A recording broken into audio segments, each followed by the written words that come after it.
Hello friends, last lecture में हमने IR के अंदर इंट्रोडक्शन इंस्ट्रूमेंटेशन आपको समझाया।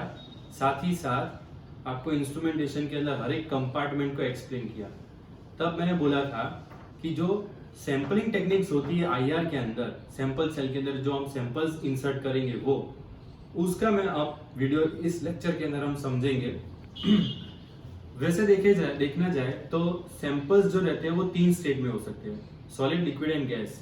यूवी स्पेक्ट्रोस्कोपी, विजिबल स्पेक्ट्रोस्कोपी के अंदर आपके पास सॉलिड सैंपल हो या गैसियस सैंपल, मतलब कोई ऐसा भी सैंपल हो, आपको लिक्विड के अंदर कन्वर्ट करना पड़े।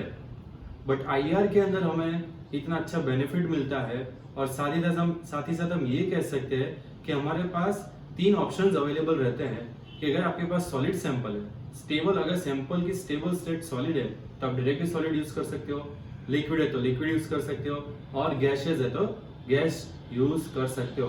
बट साथ ही साथ दूसरी चीज ये है कि अगर आप सॉलिड ले रहे हो तो उसके लिए आईआर की ट्रांसमिटिंग विंडोज, उसका जो हम सैंपल होल्डिंग जो कंपार्टमेंट होगा, सैंपल होल्डर, वो सॉलिड के लिए अलग रहेगा, लिक्विड के लिए अलग रहेगा और गैस के लिए अलग रहेगा।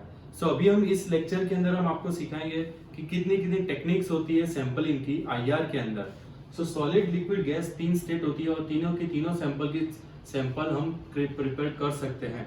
सबसे पहले हम समझते हैं सॉलिड सैंपलिंग। तो सॉलिड सैंपलिंग के अंदर फर्दर चार अलग अलग टेक्निक्स है।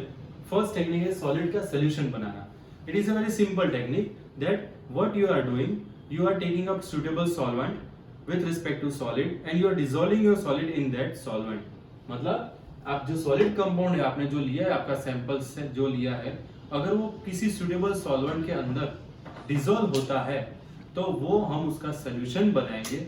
और जैसे ही आपने यूवी स्पेक्ट्रोस्कोपी और विजिबल के अंदर समझा था कवेट, एक जैसे टेस्ट ट्यूब जैसे उसका रहता ही है पूरा का पूरा फेनोमेना, तो उसके अंदर हम इंसर्ट करेंगे कवेट जैसी एक पूरी apparatus रहेगी और उसके अंदर सैंपल लेंगे, फिर हम उसको आईआर के अंदर इंसर्ट रख देंगे।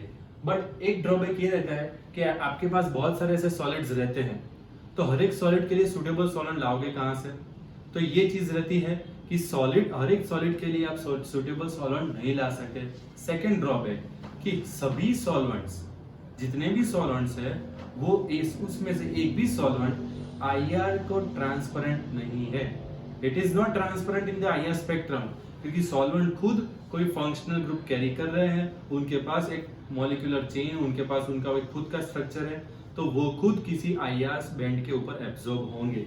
तो ये फर्स्ट टेक्निक थी जो हम रूटीन में यूज कर सकते हैं फॉर द क्वालिटेटिव पर्पस। जो फर्स्ट तीन टेक्निक में समझाऊंगा वो क्वालिटेटिव पर्पस के लिए होगी।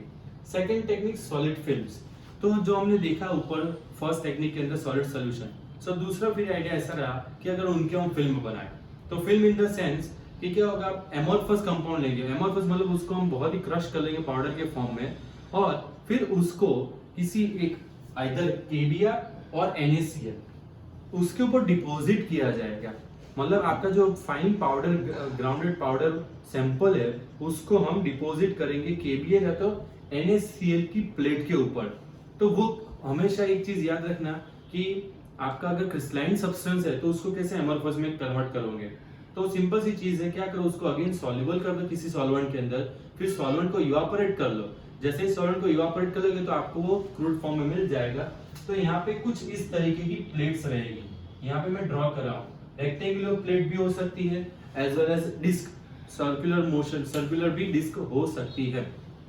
सो केबीएल या तो NaCl की प्लेट रहती है और उस प्लेट के ऊपर हम उसको डिपॉजिट कर देंगे और फिर उसको अगेन एक सैंपल होल्डर होगा जिसके ऊपर प्लेस करेंगे, वो फिर आपका आईआर स्पेक्ट्रोस्कोपी के अंदर एनालिसिस के थ्रू जाएगा। बट अगेन प्रॉब्लम ये रहेगा कि ये सिर्फ और सिर्फ क्वालिटेटिव एनालिसिस के लिए यूज होती है, not for the quantitative analysis. मतलब you can just identify which kind of functional group are present, but आप उसके ऊपर परफेक्टली नहीं कर पाओगे कि ये चीज प्रेजेंट है।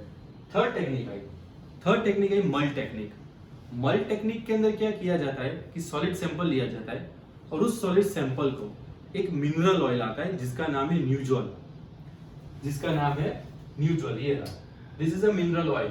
उस मिनरल ऑयल के अंदर उसको डिसॉल्व किया जाता है, मतलब सॉरी डिसॉल्व नहीं, उस मिनरल ऑयल के अंदर उसकी थिक पेस्ट क्रिएट बनाई जाती है। डिजोल्व नहीं करना है हमें, हम सिर्फ थिक पेस्ट बनाएंगे। मतलब आपका सॉलिड कंपाउंड सॉलिड भी होगा, ऑयल भी होगा, बट वो ज्यादा लिक्विड स्टेट में भी नहीं रहेगा, ना तो सॉलिड स्टेट में रहेगा।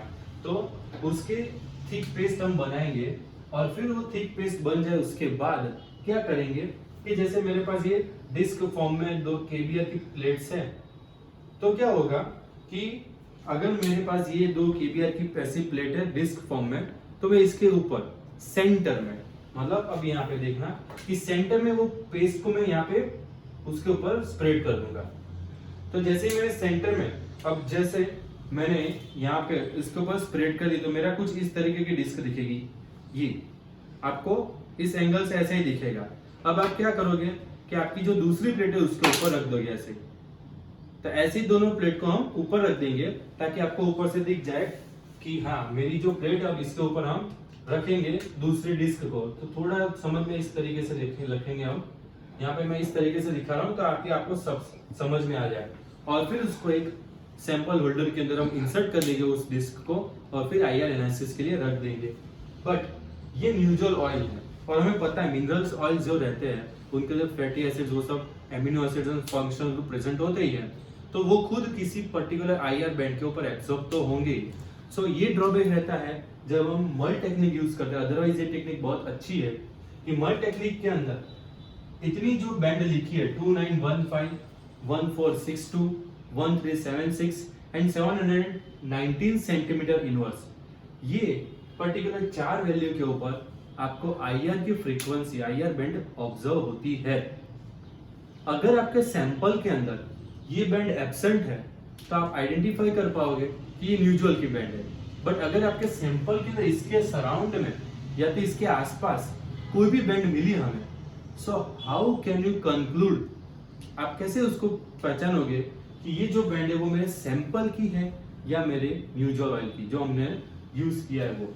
तो इस वजह से ये मल टेक्निक के अंदर हमारा ये लिमिटेशंस रहती है कि ये अगर बैंड है तो उसको हम पहले तो हम ये सोच लेंगे कि शायद ये हो सकता है कि मल न्यूट्रल ऑयल का खुद का है।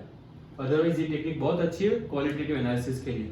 इतने सारे मतलब रिसर्च और एक्सपेरिमेंट हुए, फिर बाद में जाके last technique I pressed pellet technique. Press pellet technique को मतलब हम सॉलिड फिल्म और मल टेक्निक के साथ कंपेयर करेंगे। तो जैसे सॉलिड फिल्म में क्या था कि प्लेट के ऊपर हम पाउडर को डिपॉजिट कर रहे थे, अभी हम यहाँ पे क्या करेंगे, और मल टेक्निक में क्या था 2 डिस्क के बीच में थिक पेस्ट हम बीच में रख रहे थे। प्रेस पैलेट टेक्निक में क्या होगा कि आप अपना सैंपल लोगे, सॉलिड सैंपल, सपोज आपने 1 मिलीग्राम सैंपल लिया, अब उसको हम ड्राइड केबीआर पोटेशियम ब्रोमाइड वो पाउडर होगा उसको हम काफी ड्राई कर लेंगे और इसके अंदर मॉइस्चर 0% होगा, फिर उसके साथ मिक्स करेंगे। अभी वो केबीआर कितना होगा 100 times higher than your sample. मतलब अगर मैंने मेरा सैंपल 1 मिलीग्राम लिया है तो सामने मैं लूंगा केबीआर 100 मिलीग्राम जितना, उसको अच्छे से मोर्टर के अंदर हम मिक्स करेंगे। जैसे ही आपने मिक्स कर दिया उसके बाद एक पैलेट मेकर आता है जिसके अंदर कुछ इस तरीके की उसकी मैकेनिज्म रहती है कि यहाँ पे बीच में एक होल रहेगा और स्फेरिकल शेप रहेगा और यहाँ पे एक रॉड छोटा सा रहेगा। यहाँ पे हम पूरा अपना सैंपल यूनिफॉर्मली डिस्ट्रीब्यूट कर देंगे। डिस्ट्रीब्यूट हो जाने के बाद यहाँ पे ऊपर सिलिंड्रिकल रॉड उसको हम प्लेस कर देंगे। फिर एक पैलेट मेकर आता है मशीन, तो वो पंप के प्रेशर को हम वहां पे अप्लाई इंसर्ट करने के बाद प्रेशर वाल्व से उसको प्रेशर जनरेट करेंगे। तो आप देखोगे जब आपने पाउडर फॉर्म लिया था तो आप पूरा इसको व्हाइट कलर का पाउडर देख सकते थे, बट जैसे ही प्रेशर अप्लाई किया फिर इसको ओपन किया हमने तो आप 1 to 2 मिलीमीटर जितनी थिक आपको डिस्क मिलेगी। वो हम ये भी कह सकते हैं कि हम जो आंख के लेंस होते हैं उससे भी पतली वो डिस्क होती है और वो काफी ट्रांसपेरेंट होती है। और फिर इस डिस्क को हम बहुत जेंटली उसको हैंडल करेंगे और IR sample holder IR window के अंदर हम प्लेस करेंगे। सो सैंपलिंग टेक्निक आईआर स्पेक्ट्रोस्कोपी के अंदर उतनी इजी नहीं है जितनी दूसरी स्पेक्ट्रोस्कोपी के अंदर है, क्योंकि यहाँ पे आपको काफी अच्छे से नॉलेज होना चाहिए कि मुझे किस तरीके से सैंपलिंग करनी है। Second, how to handle the samples and the very good skill. Sampling technique के लिए इतनी चीजें खास रिक्वायर्ड है। तो ये बात थी पूरी की पूरी चार टेक्निक के लिए, उसमें से अभी करंटली पैलेट मेकर जो है प्रेस पैलेट टेक्निक वो काफी यूजफुल है, क्योंकि इसके अंदर केबीआर जो रहता है वो आईआर ट्रांसपेरेंट है, मतलब वो आईआर के अंदर कहीं पे भी लाइट को एब्जॉर्ब नहीं करता है। तो इस वजह से क्या होगा कि आपका जो एनालिसिस मिलेगी वो सिर्फ और सिर्फ आपके सैंपल की मिलेगी, जो भी पिक मिलेगा वो आपके सैंपल की मिलेगी। तो ये जो प्रेस पैलेट टेक्निक है वो क्वालिटेटिव और best for the quantitative analysis के लिए भी यूज हम करते हैं, और करंटली यही टेक्निक इन वर्ल्ड वाइड, मतलब यही टेक्निक हम यूज करते हैं फॉर द सॉलिड सैंपल्स। अब हम बात करते हैं लिक्विड सैंपलिंग की। तो लिक्विड सैंपलिंग में तो सिंपल सा है, जैसे आपने यूवी के अंदर पढ़ा हुआ है वैसे ही कवर्ड जैसा हम सैंपल से ले लेंगे कंपार्टमेंट, और उसके अंदर आपका जो सोल्यूशन, अगर सैंपल आपका लिक्विड फेज के अंदर काफी स्टेबल है तो उसको उसके अंदर हम ट्रांसफर कर देंगे, और फिर वो जो रेक्टेंगुलर शेप होगा, सेल होगा, वो किसका बना होगा, NaCl होगा। केबीआर हो गया तो थोरियम ब्रोमाइड का बना हुआ होगा, उसके अंदर आप ट्रांसफर कर दो सिंपली, इस तरीके से वो कवर्ड जैसा रहेगा। एक यहाँ पे एंड होगा, दो एंड होंगे, एग्जिट एंड एंट्री। सपोज समझ लो ये एंट्री पॉइंट है, ये एग्जिट पॉइंट है, नीडल के थ्रू इसके अंदर एंटर करवा दो और फिर ये होल को बंद कर दो, एनालिसिस के लिए रख दो, वर्टिकली ऐसे हम प्लेस कर देंगे। तो ये हुए लिक्विड के बाद। थर्ड बात आती है गैसेस की। तो गैसेस के लिए काफी हमें बड़ा चेंबर चाहिए होता है, क्योंकि हमें पता है गैस तो बहुत फ्रीली मूवेबल रहते हैं। सो यहाँ पे हम बलून जैसा सोच लो आप, बलून जैसा सैंपल कंपार्टमेंट रहता है, तो 10 सेंटीमीटर लॉन्ग जितना सैंपल सेल होगा, उस सैंपल सेल के अंदर आपको जिस गैस की एनालिसिस करनी है उस गैस को अंदर फिल करना पड़ेगा। तो एक कंपार्टमेंट रहेगा जिसके अंदर एंट्री पॉइंट रहेगी, वहां से आपको सैंपल इंसर्ट करना है, उसको क्लोज कर देना पड़ेगा, और पूरा का पूरा वही फिर कंपार्टमेंट आप रख दो एनालिसिस के लिए। और यहाँ पे जो हम सैंपल सेल यूज करेंगे 10 सेंटीमीटर लॉन्ग, वो बना हुआ होगा NaCl का। सो मेजरली वैसे देखने जाए तो आपकी आईआर स्पेक्ट्रोस्कोपी के अंदर अगर हम सैंपलिंग टेक्निक की बात करते हैं तो जितने भी सैंपल कंपार्टमेंट यूज होते हैं, जितने भी सैंपल होल्डर्स यूज होते हैं, वो या तो NaCl के बने होते हैं या तो KBr के, क्योंकि NaCl एंड KBr जो रहते हैं वो आईआर के अंदर ट्रांसपेरेंट रहते हैं और कहीं पे इंटरफियर भी नहीं करते हैं। सो इतनी जो थी टेक्निक थी, सैंपलिंग टेक्निक थी आईआर की। तो यहाँ पे आपके जो सिलेबस के थियरीज है वो हम कंप्लीट कर रहे हैं। अभी जब नेक्स्ट वीडियोस आएंगे उसके अंदर आप देख सकोगे आईआर के एग्जाम्पल्स। तो एग्जाम्पल्स के लिए हम अलग से पूरा एक सेशन रखेंगे पावर पॉइंट के ऊपर ही, तो वो अलग से रिकॉर्ड होगा। सो थैंक यू एवरीवन, ये आईआर यहाँ पे आपका कंप्लीट।